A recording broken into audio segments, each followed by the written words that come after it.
트럼프가 한국에게 돈을 더 내라고 했을 때 당연하다고 생각했던 미국 기자가 있었어요. 하지만 한국 현장을 직접 보고 나서는 완전히 다른 사람이 됐습니다. 미국이 얼마나 일방적인 혜택을 받고 있었는지 깨달았거든요. 심지어 한국을 미국의 총알바지로 이용하고 있다는 사실까지 발견했죠. 과연 어떤 진실을 마주했던 걸까요? 영상을 보기 전 구독과 좋아요 눌러주시면 영상을 제작하는 데 있어 큰 힘이 됩니다. 저는 사라 톰슨입니다. 42살이고 CNN 국제부에서 선임 기자로 일하고 있습니다. 벌써 이 일을 한 지 20년이 넘었네요. 중동이며 유럽 전쟁터까지 안 가본 곳이 없었습니다. 그동안 정말 많은 일들을 봤죠. 사실 저는 트럼프를 열렬히 지지하는 편은 아닙니다. 하지만 미국이 우선되어야 한다는 생각만큼은 확실했어요. 기자로서 현실을 봐야 하니까요. 그런데 트럼프가 또 한 번 대통령이 되면서 한국에 대해 이런 말을 했습니다. 한국이 방위비로 100억 달러를 내야 한다고 말이죠.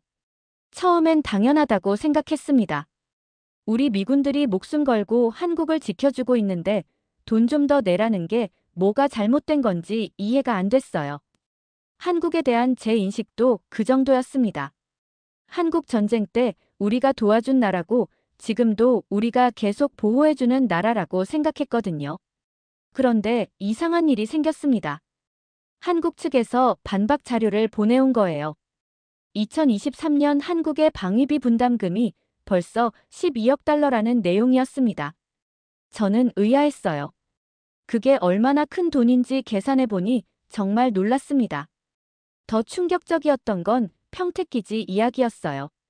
평택에 있는 미군기지 건설비가 26조 원인데 그중 93%를 한국이 부담했다는 거였습니다. 이건 정말 이상했어요. 우리가 지켜주는 나라가 우리 기지 건설비를 거의 다 낸다는 게 말이 되나 싶었거든요. 저는 뭔가 잘못 이해한 게 아닌가 싶어서 자료를 다시 찾아봤습니다. 하지만 계속 같은 결과가 나왔어요. 한국이 우리 생각보다 훨씬 많은 돈을 내고 있었던 겁니다. 그날 밤 집에 돌아와서도 계속 그 생각만 났습니다. 정말 한국이 공짜로 보호받고 있는 게 맞나 하는 의문이 들기 시작했어요. 20년 동안 기자 생활을 하면서 한 번 의심이 들면 끝까지 파봐야 직성이 풀리는 성격이 됐거든요. 다음 날 아침 상사에게 말했습니다. 한국에 직접 가서 취재해보고 싶다고 말이에요. 트럼프 말이 정말 맞는지 제 눈으로 직접 확인해보겠다고 했습니다. 상사는 흔쾌히 허락해줬어요. 한미 관계는 언제나 뜨거운 이슈니까요. 한국에 도착한 건 3월 중순이었습니다. 인천공항에 내리자마자 느낀 건 생각보다 훨씬 현대적이라는 거였어요. 공항 시설부터가 미국 못지않게 깔끔하고 세련됐습니다. 입국 절차도 정말 빨랐어요. 자동화 시스템이 잘 되어 있더라고요. 첫 번째 목표는 국정감사 자료를 구하는 거였어요. 한국 국회에서 공개한 국방부 예산서를 직접 입수했습니다. 숫자들을 보면서 정말 깜짝 놀랐어요. 한국이 국방비로 쓰는 돈이 50조 원이 넘더라고요. 우리 돈으로 400억 달러가 넘는 금액이었습니다. 이건 웬만한 유럽 국가들보다도 많은 수준이었어요. 평택 미군 기지를 보러 간 날은 정말 충격적이었어요. 서울에서 평택까지 가는 길도 놀라웠습니다. KTX라는 고속열차를 탔는데 정말 빠르고 조용하더라고요. 일본 신칸센보다도 좋은 것 같았어요. 평택에 도착해서 기지를 보니 규모가 어마어마했습니다. 세계에서 가장 큰 해외 미군 기지라고 하더군요. 그런데 이걸 거의 다 한국 돈으로 지었다는 게 믿어지지 않았어요. 미국에서 기지 하나 짓는다고 하면 예산 때문에 국회에서 난리가 나는데 말이죠. 기지 시설을 둘러보는데 정말 최고급이었습니다. 골프장에 수영장, 쇼핑센터까지 있더라고요. 미국 본토에 있는 기지들보다도 훨씬 좋아 보였어요. 가이드가 자랑스럽게 설명해 주는데 모든 게 한국 정부 지원으로 만들어졌다고 하더군요. 기지 안병원도 구경했는데 정말 대단했어요. 최신 의료 장비들이 다 갖춰져 있었습니다. 미군 가족들이 아픈 곳 하나 없이 다 치료받을 수 있겠더라고요. 이런 시설을 만드는데 얼마나 많은 돈이 들었을지 상상이 안 됐어요. 기지 앞 카페에서 쉬고 있는데 미군 가족을 만났습니다. 아이 둘을 데리고 온 젊은 부부였어요. 남편이 공군 대위라고 하더군요. 부인이 저에게 말했습니다. 여기 시설이 하와이 기지보다도 훨씬 좋다고 말이에요. 아이들 교육 환경도 정말 좋다고 자랑하더라고요. 정말 그런 것 같았어요. 주거 시설도 넓고 깨끗했고 아이들 놀 곳도 많았습니다. 학교며 병원이며 없는 게 없더라고요. 심지어 한국 전통문화 체험 프로그램까지 있다고 하더군요. 그런데 이 모든 걸 한국이 돈을 대서 만들었다니 뭔가 이상했어요. 저녁에 호텔로 돌아와서 자료를 정리하면서 생각해봤습니다. 우리가 한국을 지켜준다고 하는데 정작 우리가 쓸 시설은 한국이 다 만들어줬네요. 이게 정말 일방적인 도움인가 하는 의문이 들기 시작했어요. 다음날 기지 운영 구조에 대해 더 자세히 알아봤습니다. 그런데 정말 기가 막힌 사실을 발견했어요. 건설비는 한국이 냈는데 작전권은 100% 미국이 가지고 있다는 거였습니다. 이건 정말 말이 안 되는 구조더라고요.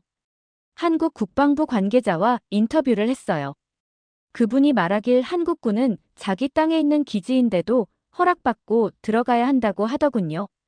심지어 기지 안에서 무슨 훈련을 하는지도 모른다고 했어요.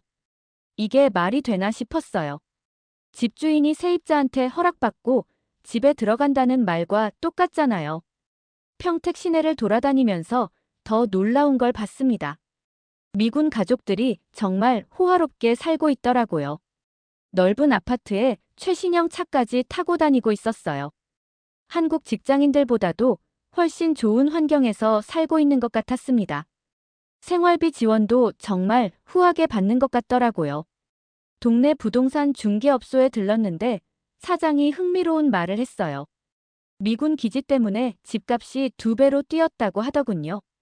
미군 가족들이 비싼 집을 많이 구해달라고 한다는 거였어요.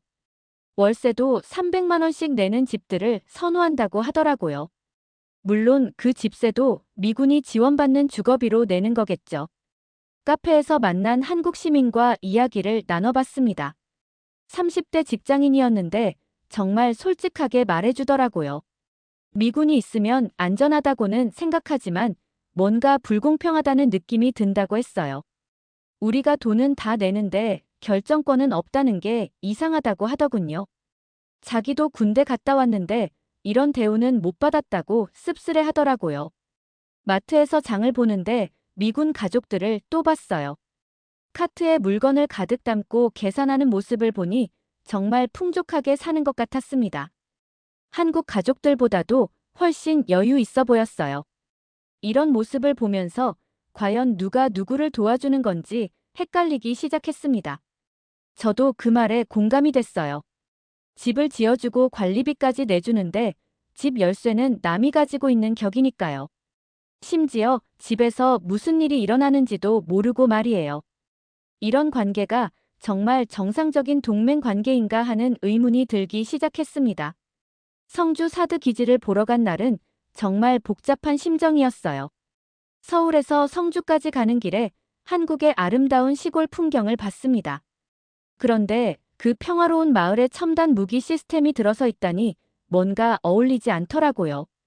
그곳 주민들을 만나봤는데 아직도 반대 목소리가 크더라고요. 왜 반대하는지 물어봤더니 대답이 의외였습니다. 처음엔 단순히 무기가 무서워서 반대하는 줄 알았거든요. 그런데 진짜 이유는 따로 있었어요.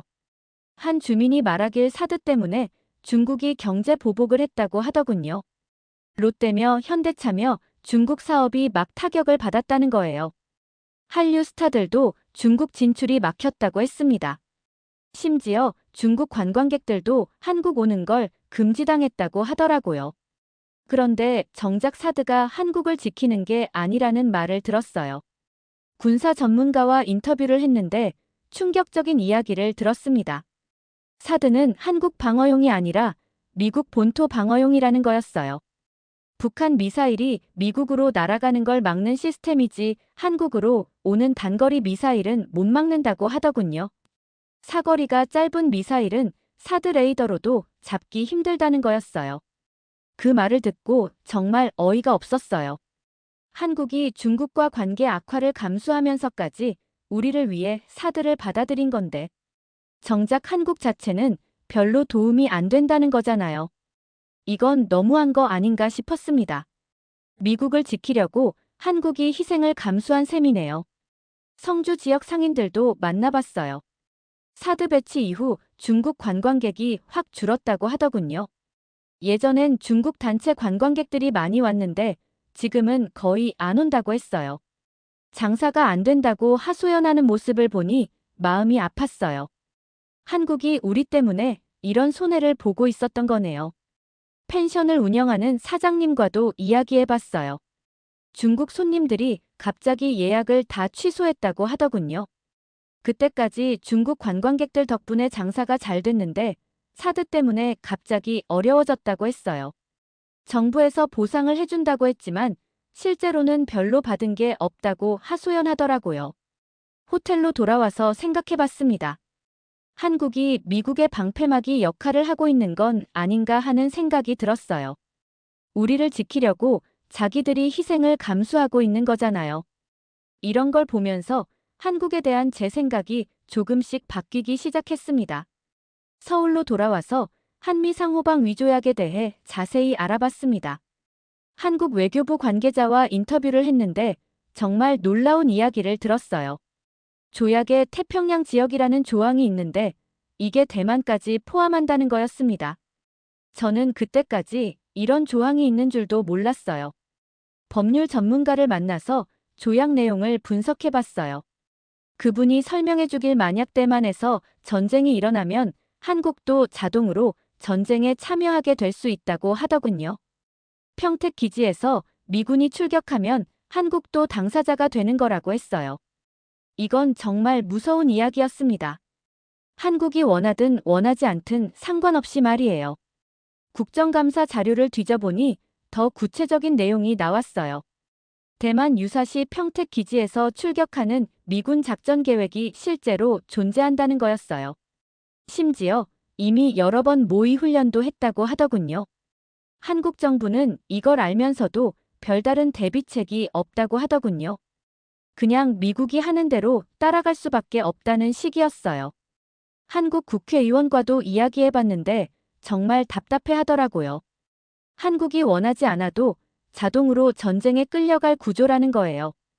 대만은 한국과 직접적인 관련이 없는데 미국 때문에 전쟁에 휘말릴 수 있다는 말이었어요. 이건 정말 불공평한 거 아닌가 싶었습니다. 군사 분석가와 만나서 구체적인 시나리오를 들어봤어요. 중국이 대만을 침공하면 미국이 개입할 텐데 그때 한국 기지에서 출격한 미군 때문에 한국도 자동으로 중국과 전쟁하게 된다는 거였어요. 한국 국민들은 이런 사실을 제대로 모르고 있다고 하더군요. 정부에서도 이런 민감한 내용은 공개하지 않는다고 했어요. 평택 기지 근처 주민들과 이야기해봤는데 이런 걸 전혀 모르고 있었어요. 그냥 미군이 있으니까 안전하다고만 생각하고 있더라고요. 실제로는 전쟁에 휘말릴 위험이 더 클 수도 있는데 말이에요. 정부에서 국민들에게 제대로 설명하지 않는 것 같았어요. 서울 시내 카페에서 만난 대학생들과도 이야기해봤는데 정말 충격적이었어요. 자기들이 원하지 않는 전쟁에 끌려갈 수 있다는 걸 처음 알았다고 하더군요. 군 복무를 앞둔 남학생은 정말 심각한 표정을 짓더라고요. 호텔에서 자료를 정리하면서 정말 무거운 마음이 들었습니다. 한국이 미국의 총알바지가 될 판이구나 하는 생각이 들었어요. 한국 사람들은 평화롭게 살고 싶어 하는데 미국 때문에 원하지 않는 전쟁에 끌려갈 수 있다니 정말 안타까웠습니다. 용산 기지 이전 이후 상황을 알아보러 용산에 갔습니다. 예전 미군 기지가 있던 자리는 정말 휑하더라고요. 넓은 땅이 그냥 비어 있었어요. 용산공원을 만든다고 하는데 아직 공사도 제대로 시작 안 된 것 같았습니다. 몇 년째 계획만 세우고 있다고 하더군요. 용산 주변 상인들을 만나봤는데 정말 어려워하더라고요. 예전엔 미군들이 많이 와서 장사가 잘 됐는데 지금은 손님이 확 줄었다고 했어요. 특히 외국인 상대로 장사하던 분들은 정말 힘들어하고 있었습니다. 이태원 근처 상황도 비슷했어요. 한 식당 사장님이 말하길 미군들이 떠난 후 매출이 반토막 났다고 하더군요. 예전엔 미군 가족들이 자주 와서 먹고 갔는데 지금은 그런 손님들이 없다고 했어요. 임대료는 그대로인데 매출만 줄어서 정말 힘들다고 하소연하더라고요. 가게 문 닫을 생각까지 하고 있다고 하더군요. 더 충격적인 건 토양 오염 문제였어요. 미군이 수십 년 동안 쓰던 기지라서 땅이 많이 오염됐다고 하더군요. 그런데 이 정화 비용까지 한국이 부담한다는 거였어요. 미군은 떠났는데 뒷정리는 우리가 하고 있는 셈이었습니다. 정말 말도 안 되는 일이었어요. 환경 전문가와 인터뷰했는데 정화 비용이 수조 원이 들 거라고 하더군요. 기름이며 화학 물질이며 땅속 깊이 스며들어서 완전히 정화하려면 정말 오랜 시간과 많은 돈이 필요하다고 했어요. 그런데 이 모든 걸 한국이 혼자 감당해야 한다니 말이 안 됐어요. 미국에서는 한 푼도 안 낸다고 하더군요. 동두천도 가봤는데 상황이 더 심각했어요. 미군 부대가 축소되면서 지역 경제가 완전히 무너졌다고 하더군요. 예전엔 미군 상대로 장사하던 가게들이 다 문을 닫았다고 했어요. 젊은 사람들은 다 서울로 떠나고 노인들만 남았다고 하더라고요. 마치 유령 도시 같은 느낌이었어요. 동두천 시장에서 만난 할머니가 정말 안타까운 말씀을 하시더군요. 미군은 떠났는데 우리 동네만 시간이 멈춰버렸다고 하시면서 눈물을 글썽이셨어요. 손자들도 다 서울로 가버려서 혼자 사신다고 하더군요. 그 모습을 보니 정말 마음이 아팠습니다. 의정부 지역도 비슷한 상황이었어요. 미군 부대 규모가 줄어들면서 상권이 완전히 죽었다고 하더군요. 클럽이며 바며 외국인 상대 업소들이 줄줄이 문을 닫았다고 했어요. 이런 걸 보면서 정말 화가 났어요. 이용만 하고 뒷정리까지 떠넘기다니 이건 동맹이 아니라 착취잖아요. 미국이 한국을 어떻게 생각하고 있는 건지 정말 의문이 들었습니다. 이재명 대통령의 기지 사용료 발언을 취재하러 청와대 근처에 갔습니다. 대통령이 이런 말을 했다고 하더군요. 미국이 한국 기지를 쓰려면 사용료를 내야 한다고 말이에요. 처음엔 이게 무슨 소리인가 싶었는데 들어보니 정말 일리가 있었어요. 한국 땅을 쓰는데 왜 공짜여야 하냐는 거였죠. 청와대 관계자와 인터뷰를 했는데 정말 당당하더라고요. 더는 을의 입장에서 협상하지 않겠다고 분명히 말하더군요. 한국도 이제 충분히 강한 나라가 됐으니까 대등한 관계를 원한다는 거였어요. 이런 자신감 있는 모습이 정말 인상적이었습니다. 예전 한국 정부와는 확실히 달라 보였어요. 한국의 방산업체도 둘러봤는데 정말 놀라웠어요. K9 자주포며 KF-21 전투기며 정말 첨단 무기들을 만들고 있더라고요. 특히 K9 자주포가 우크라이나에서 활약하고 있다는 영상을 봤는데 성능이 정말 대단했어요. 러시아 탱크들을 정확히 맞추는 모습이 정말 인상적이었습니다. 방산업체 관계자가 자랑스럽게 말하더군요. 한국 무기가 이제 세계적으로 인정받고 있다고 말이에요. 폴란드며 호주며 여러 나라에서 한국 무기를 사겠다고 줄을 서고 있다고 했어요. 이제 한국이 무기를 수입만 하는 나라가 아니라 수출하는 나라가 됐다는 거였습니다. 정말 대단한 변화였어요. 조선업체도 구경했는데 정말 대단했어요. 세계 최대 규모의 조선소에서 최신형 군함들을 만들고 있더라고요. 이런 기술력을 가진 나라가 왜 계속 미국에게만 의존해야 하는지 이해가 안 됐어요. 오히려 미국이 한국 기술을 필요로 하는 것 같았거든요. 국방부 관계자와 만났는데 한국 군사력에 대한 자부심이 대단했어요. 이제 한국군도 미군 못지않은 실력을 갖췄다고 하더군요. 특히 미사일 기술은 세계 최고 수준이라고 자랑하더라고요. 북한 핵을 막을 수 있는 킬체인 시스템도 거의 완성됐다고 했습니다. 한국의 경제력도 정말 놀라웠어요. 세계 10위권 경제 대국이라고 하는데 정말 그런 것 같았어요. 삼성이며 LG며 현대차며 세계적인 기업들이 정말 많더라고요. 반도체는 아예 세계 시장을 장악하고 있었어요. 이런 이야기들을 들으면서 정말 감탄했어요. 한국이 이제 스스로를 지킬 수 있는 힘을 갖춘 거네요. 그런데 왜 아직도 미국에게 돈을 더 내라는 소리를 들어야 하는지 정말 이상했어요. 한국 시민들과 이야기해봐도 분위기가 많이 바뀐 것 같았어요. 예전처럼 미국에게만 의존하지 말고 당당하게 나가자는 목소리가 많더라고요.